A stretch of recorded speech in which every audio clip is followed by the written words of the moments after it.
Welcome to the story. Don't forget to like, subscribe, and support me. In the shadowy depths of an eternal prison, the air hung thick with the acrid stench of sulfur and despair. Fires smoldered in pits scattered across the cavernous expanse, their flickering light casting long, twisted shadows that danced like specters on the jagged walls. The constant murmur of suffering, the faint cries of agony from souls long forgotten by the world above, filled the air like a low, dissonant hum. Here, in this place ruled by demons, there was no reprieve, no rest for the condemned. This was Hell Prison, and its dark stone corridors were home to countless souls, damned for their sins and bound by unbreakable chains of torment. Carl had once been a knight, a man of valor and honor, but that felt like a lifetime ago. Now, he was just another soul trapped in Hell Prison, bearing the weight of his past sins like a yoke across his shoulders. He moved through the dank, narrow passageways, his head low, eyes scanning the ground. His body, once strong and proud, had been worn down by years of punishment. His muscles were now lean and taut, his face gaunt and hollow. But the fire in his eyes, though dimmed, had not been entirely extinguished. He had been sentenced to this place for his betrayal, and his greed had led him to break his knightly vows, and the weight of his treachery had cast him into the depths of this infernal abyss. Carl had long since accepted his fate, but as the days turned into years, and years into an eternity, something had begun to shift within him. It wasn't just a pain, though it never ceased. No,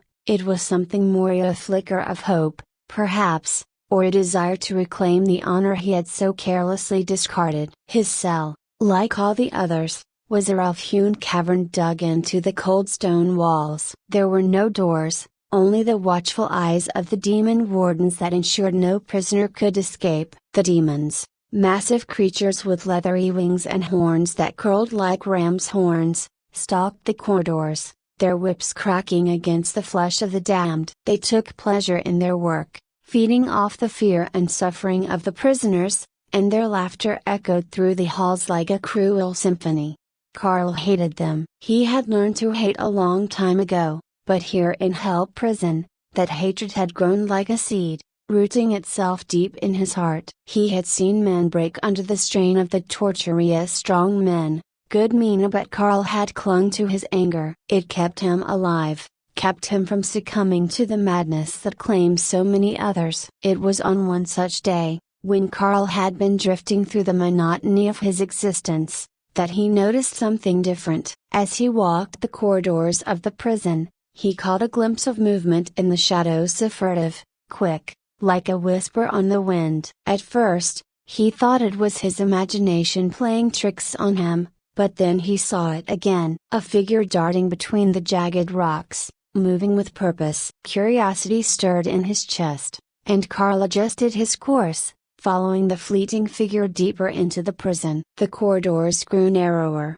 darker, and the smell of decay intensified, but Carl pressed on, his instincts screaming that something was about to happen. He finally caught up to the figure, a woman with dark hair, crouched low behind a crumbling stone wall. She turned to him, her eyes sharp and calculating. "You shouldn't be here," she hissed, her voice barely above a whisper. Carl narrowed his eyes. "Neither should you." The woman straightened, revealing a slender but muscular frame. Her dark robes were tattered, and her face was lined with the same weariness that marked all those condemned to this place. But there was something else in her eyes, something that spoke of resistance. "You've been here a long time," she said, her tone shifting from warning to something more cautious. "I've seen you before." Carl crossed his arms, keeping his voice low. "And who are you?" "Leela," she replied, her gaze flicking over his battered form. "But that doesn't matter. What matters is whether you're willing to fight." "Fight?" Carl let out a bitter laugh. "There's no fighting in this place. Only survival." Leela's eyes hardened. "That's what they want you to believe. The demons, the persona they thrive on are submission. But there are those of us who refuse to give in." Carl frowned. "Resistance? Here? You're mad." "Am I?" Leela's voice was sharp, cutting through the stagnant air like a blade. I've seen the cracks in their control. There's a group of USA rebels. We're small, but we're growing. We've been planning, waiting for the right moment to strike, and we need someone like you. Carl's mind spun. Rebellion? In this forsaken place? It seemed impossible, but then again, hadn't everything about Hell Prison seemed impossible when he had first arrived? The thought of rising up, of fighting back against the demons who had tormented him for so long, ignited a spark within him. But he pushed the feeling down, keeping his face impassive. "And what makes you think I'd be interested?"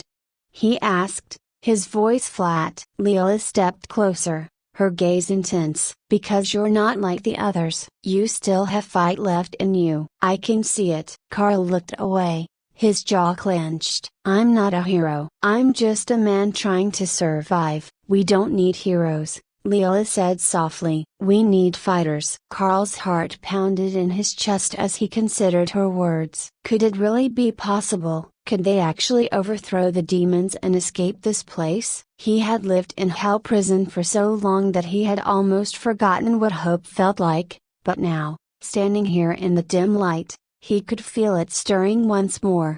"Where do I find your rebels?" he asked quietly. Leela's lips curled into a small, knowing smile. "Follow me." The resistance camp was hidden deep within the labyrinthine tunnels of the prison, far from the prying eyes of the demons. It was small, cramped, and dimly lit by flickering torches, but to Carl, it felt like the first breath of fresh air he had taken in years. There were about a dozen souls gathered there, all of them hardened by years of torment, but in their eyes, Carl saw something he hadn't seen in a long time: determination. Leela introduced him to the leader of the rebellion, a grizzled man named Torin. He was tall and broad-shouldered, with scars crisscrossing his face and arms, evidence of the countless battles he had fought. Torin's voice was deep and gravelly, and when he spoke, the others listened. "We've been watching you, Carl," Torin said, his eyes fixed on the fallen knight. "We know what you're capable of." Carl shifted uneasily. "I'm no one special." Torin shook his head. "You were a knight, a warrior. You know how to fight, how to lead. That's what we need." Carl crossed his arms, his expression guarded. "What exactly are you planning?" Torin leaned in, his voice lowering. "There's a way out. A weak point in the prison's defenses. We've been preparing for months, gathering supplies, mapping out the route. But it won't be easy. The demons guard the obsidian vault. It's where they keep the soul chains. If we can destroy those chains, we can break their hold on this place." Carl frowned. "And you think I can help you?" Torin's gaze was steady. "I know you can." Carl's mind raced. He had spent so long simply surviving, enduring the endless cycle of torment, that the thought of fighting back seemed almost foreign. But the more he thought about it, the more he realized that he had nothing left to lose. The demons had taken everything from him: his honor, his freedom, his very soul. If there was even a chance to strike back, to reclaim a sliver of his former self, then he had to take it. "I'm in," he said, his voice firm. Torin nodded, a glimmer of approval in his eyes. "Good." "We move at dawn." As Carl settled in with the rebels, preparing for the mission ahead, he couldn't shake the feeling that this was only the beginning. The demons ruled Hell Prison with an iron fist, but they had never faced a true rebellion. And Carl, once a knight of the realm, was ready to lead the charge. For the first time in what felt like an eternity, he felt alive. The rebels moved through the dark corridors in silence, their breaths barely audible as they pressed deeper into the prison's heart. Carl led the group, his senses sharp, every muscle tensed, ready for whatever lay ahead. Behind him, Leela kept pace, her eyes darting to the shadows, ever watchful for signs of danger. The others, hardened souls like Rurik and Torin, followed, their resolve as steel as the jagged walls surrounding them. Carl's mind was focused on the task at hand: reaching the obsidian vault. He could feel the weight of the mission pressing down on his shoulders. The prison's labyrinth was treacherous, full of narrow passages and unexpected twists, but Torin had provided them with a crude map, smuggled from one of the demon's lesser lieutenants. It wasn't perfect, but it was all they had. Every step was a risk, every corner potentially hiding another patrol of demon guards. The only thing keeping them alive was their discipline and stealth. As they approached a wider section of the corridor, Carl raised his hand, signaling the group to halt. His ears caught the faintest sound of claws scraping stone. A demon patrol. He crouched low, motioning for the others to do the same. Leela, beside him, drew in a slow, quiet breath, her fingers flexing as she prepared her magic, just in case. The heavy thud of demon footsteps grew closer, and Carl's pulse quickened. He could see the glow of their torches casting flickering orange light against the walls. These demons were different from the ones who prowled the outer rings of the prison. These were the inner guards, more disciplined, more dangerous. Carl tightened his grip on the makeshift dagger in his hand, the cold metal reassuring in his palm. They couldn't afford to be discovered now, not when they were so close. The demons passed by, oblivious to the rebels hidden in the alcove, their guttural voices muttering in a language Carl couldn't understand. He waited until the sounds of their footsteps had faded completely before he signaled for the group to move again. Quiet as shadows, they resumed their march. Time lost all meaning in the darkness. The only thing that mattered was reaching the vault. They had been moving for what felt like hours when Torin finally raised a hand, halting them in front of a massive iron door. The obsidian vault. It was taller than any door Carl had ever seen, carved with intricate runes that glowed faintly in the dim light. The air here was differently heavier, charged with an energy that made Carl's skin crawl. This was the heart of the prison's power. Beyond this door lay the soul chains, the artifacts that bound the prisoners to hell, trapping them for eternity. Destroying those chains would break the demon's control, but getting past the vault door would be no easy task. Leela stepped forward, her hand already tracing the runes. "These are ancient," she whispered, her brow furrowed in concentration. "But I think I can break them." Carl glanced at her. "How long?" "Not long," she said, though there was a strain in her voice. "But I'll need time. Just keep the demons off me." Carl nodded. "We'll buy you as much time as we can." As Leela began her work, Doran and Rick moved to flank Carl, positioning themselves near the entrance to the chamber. They all knew what was coming. The moment Leela began to break the wards on the door, the demons would know, and they would come. The seconds ticked by, agonizingly slow. Carl could feel the tension building in his chest, his every nerve screaming that danger was near. His eyes darted to the darkened corridor beyond, his grip on his dagger tightening. Any moment now. A broken bar. A low,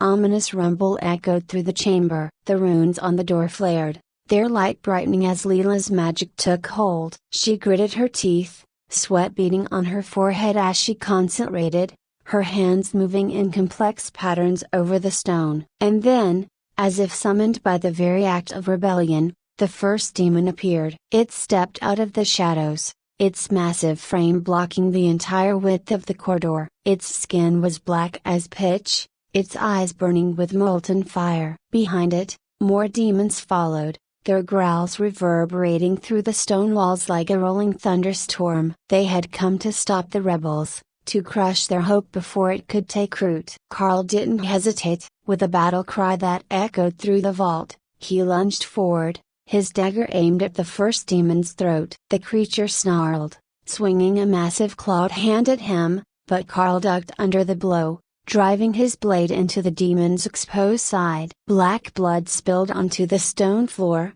hissing as it burned into the rock. Torin and Rick were right behind him, their weapons slashing through the air as they met the next wave of demons head-on. The corridor exploded into chaos, steel clashing against claws, roars of fury and pain filling the air. Carl fought with a ferocity born of desperation, his every strike fueled by the knowledge that failure was not an option. But the demons were relentless, their numbers seemingly endless. For every one that fell, two more took its place, their eyes glowing with a ravenous hunger. Carl's muscles burned, his breath coming in ragged gasps as he parried another blow. The demons were stronger, faster, but Carl fought with a purpose they couldn't understand. He wasn't just fighting for his life, he was fighting for freedom, for redemption. Behind him, Leela's voice rose in a chant, her magic weaving through the air as she continued to dismantle the wards. The door shuddered,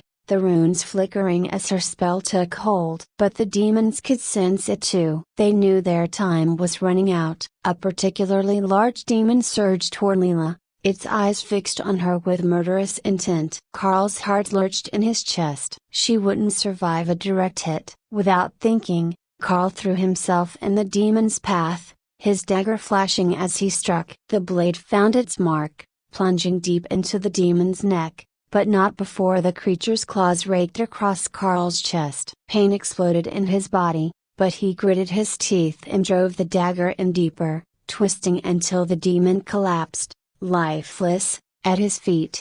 "Carl!" Leela's voice was sharp with concern, but Carl waved her off, his vision blurring for a moment as he stumbled back to his feet. "I'm fine," he growled, though the deep gashes on his chest told a different story. Torrin and Rook fought beside him, their strikes precise and deadly, but even they were starting to falter. The demons were overwhelming them. Carl's arm felt heavy, his movements slower, but he pushed on, refusing to give in. They couldn't fail now. Not when they were so close. Another demon lunged at Carl, its claws outstretched, but before it could strike, Rorik barreled into it, knocking it to the ground with a bone-shattering punch. "Stay focused, Carl," Rorik barked, his voice hoarse from battle. "We need you alive." Carl nodded, wiping the blood from his brow as he steadied himself. He couldn't afford to let his injuries slow him down. Not yet. Behind them,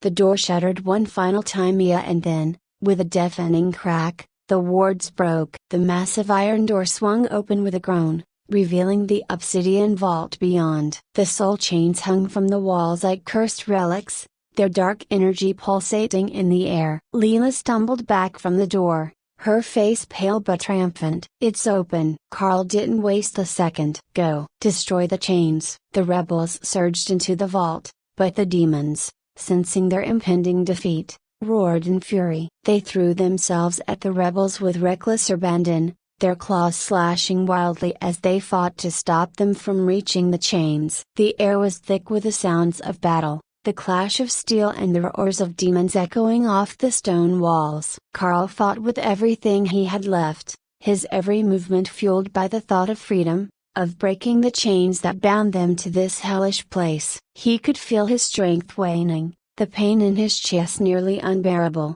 but he refused to fall. Finally, as the last of the demons fell, Carl turned to see Leela standing before the largest of the soul chains, her hands glowing with magic. With a shout, she unleashed her power, and the chain shattered, its dark energy dispersing into the air like smoke. The vault trembled, the very walls seeming to groan as the power of the chains was broken. The ground shook beneath their feet, and Carl knew that the prison was collapsing. They had done it. They had broken Hell's hold. But there was no time to celebrate. The prison was coming down around them, and they had to move. "This way!" Torrin shouted, leading the way toward the exit. The rebels followed, their steps faltering as the ground quaked beneath them. Dust and debris rained down from the ceiling, and the walls cracked and crumbled as the prison's power disintegrated. Carl could barely stand, his vision swimming as blood poured from his wounds, but he forced himself to keep going. Leela was beside him, her face set in grim determination as they raced for the exit. But just as they reached the final corridor, a deafening roar echoed through the prison. Carl turned to see a massive demon, larger than any they had faced before, emerging from the shadows. Its eyes burned with pure hatred, its claws gleaming in the dim light. The final guardian. Carl's heart sank. They wouldn't make it. Not with this thing blocking their path. Torrin's face was grim, but there was a fierce resolve in his eyes. "Go!" he shouted, shoving Carl toward the exit. "I'll hold it off." Carl's eyes widened in shock. "Torrin, no!" But Torrin had already charged toward the demon, his sword raised high. The demon roared and met him head on, their clash shaking the very walls of the prison. Carl hesitated, his heart torn, But Leela grabbed his arm, her voice urgent. "We have to go, now." With a heavy heart, Carl turned and followed Leela, racing toward the collapsing exit. The last thing he heard before the world was swallowed by the crumbling stone was Torrent's defiant roar as he faced the demon alone. The light of the mortal world hit them like a punch to the gut, blinding after so many years in darkness. They stumbled out into the open air, gasping for breath, their bodies battered but alive. Carl collapsed to his knees, his chest heaving as he looked back at the prison behind them. It was gone, buried beneath the earth, along with Doran and countless others. But they were free. Finally, after an eternity in Hell Prison, they were free.